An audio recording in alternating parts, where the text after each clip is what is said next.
അസ്സലാമു അലൈക്കും. ഞാൻ കൊള്ളാവുന്നവനാണ് എന്ന വിചാരത്തിൽ നിന്ന് മെല്ലെ മെല്ലെ എല്ലാ സ്ഥലത്തും ബഹുമാനങ്ങൾ ലഭിക്കേണ്ട വ്യക്തിയാണ് എന്ന ഒരു വിചാരത്തിലേക്ക് മനുഷ്യൻ എത്തുമ്പോഴാണ് അത് അഹങ്കാരമായി മാറുന്നത്. മറ്റുള്ളവരിൽ നിന്ന് പലതും പ്രതീക്ഷിച്ചുകൊണ്ട് നാം അവരെ സമീപിക്കുമ്പോൾ ആ പ്രതീക്ഷയ്ക്കനുസരിച്ച് നമുക്ക് പരിഗണന കിട്ടാതെ വരുമ്പോൾ മനസ്സിൽ സംഘർഷം രൂപപ്പെടുന്നു. ഒരു വീട്ടിലേക്ക് കയറി ചെല്ലുന്നു. അദ്ദേഹം നമുക്ക് നല്ല സൽക്കാരവും സദ്യയുമൊക്കെ നൽകുമെന്ന് നേരത്തെ നാം കണക്ക് കൂട്ടിക്കൊണ്ട് പോവുകയും ആ പ്രതീക്ഷിച്ചത് കിട്ടാതെ വരികയും ചെയ്യുമ്പോൾ അദ്ദേഹത്തോട് വെറുപ്പ് തോന്നുകയും മനസ്സിന് സ്വസ്ഥത നഷ്ടപ്പെടുകയും ചെയ്യുന്ന ഒട്ടേറെ അനുഭവങ്ങൾ പറഞ്ഞു കേൾക്കാറുണ്ട്.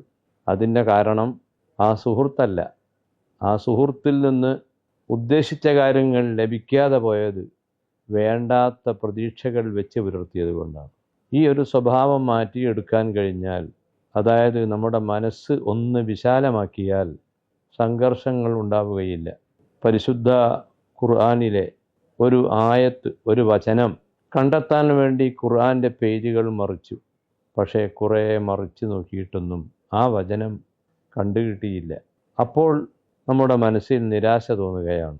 പക്ഷേ നാം ഏതൊരു വചനമാണോ കാണാൻ ആഗ്രഹിച്ചത് അതുപോലെ തന്നെ മൂല്യമുള്ള ധാരാളം വാക്യങ്ങൾ ഖുർആനിലുണ്ട്. അങ്ങനെ നാം കാണുന്ന ആ വചനത്തെ കൊണ്ട് നാം ഇഷ്ടപ്പെടുകയും ഞാൻ പ്രതീക്ഷ വെച്ച് പുലർത്തിയതിനേക്കാൾ ഇപ്പോൾ കാണുന്ന ഈ വചനമാണ് ഞാൻ ആഗ്രഹിക്കുന്നത് എന്ന് കരുതി നോക്കൂ. അവിടെ നിരാശകൾ തീരെ ഉണ്ടാവുകയില്ല, അസ്വസ്ഥതയും ഉണ്ടാവുകയില്ല. പ്രതീക്ഷിച്ച പെൺകുട്ടിയെ, ഇണയെ കുറേ കാലം അന്വേഷിച്ച് നടന്നു. അവിടെയൊന്നും നമ്മുടെ പ്രതീക്ഷിച്ച രൂപത്തിലുള്ള ഇണയെ കണ്ടെത്താൻ കഴിഞ്ഞില്ല എന്നത് വലിയൊരു പ്രശ്നമായി യുവാക്കളുടെ മനസ്സിൽ രൂപപ്പെടാറുണ്ട്. അതേ സമയത്ത് നമ്മുടെ ലെവൽ അനുസരിച്ചുള്ള പ്രതീക്ഷകൾ വെച്ച് പുലർത്തുക. അങ്ങനെ നാം അന്വേഷിക്കാൻ ഇറങ്ങുമ്പോൾ നമുക്ക് സൂട്ടായ ഇണകൾ ലഭിക്കുക തന്നെ ചെയ്യും.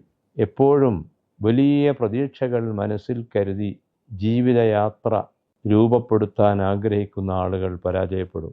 ഇത് ഒന്ന് ചിന്തിച്ചു നോക്കുക. നമ്മുടെ നിരാശയുടെ കാരണം എന്താണ് എന്ന് പെട്ടെന്ന് നമുക്ക് മനസ്സിലാക്കാൻ കഴിയും. ചെറിയത് പ്രതീക്ഷിക്കുകയും ചെറിയത് ആഗ്രഹിക്കുകയും നമ്മുടെ ലെവൽ എന്താണോ ആ ലെവലിൽ ഉള്ള കാര്യങ്ങൾ മാത്രം വിനയത്വത്തോടുകൂടി ആഗ്രഹിക്കുകയും ചെയ്താൽ അള്ളാഹുവിൻ്റെ റഹ്മത്ത്, അതാണ് നാം എപ്പോഴും ആഗ്രഹിക്കേണ്ടത്. അത് ചെറിയ അളവിലായാലും വലിയ അളവിലായാലും റിദ്വാനും മിനല്ലാഹി അക്ബർ, അള്ളാഹുവിൽ നിന്ന് കിട്ടുന്ന ഏറ്റവും ചെറിയ തൃപ്തി പോലും വളരെ വലുതാണ്. മനസ്സ് വിശാലമാക്കുമ്പോൾ സ്വസ്ഥതകൾ നമ്മുടെ നേരെ ധാരാളമായി വന്നുകൊണ്ടിരിക്കും. അള്ളാഹു നമ്മെ അനുഗ്രഹിക്കട്ടെ. അസ്സലാമു അലൈക്കും.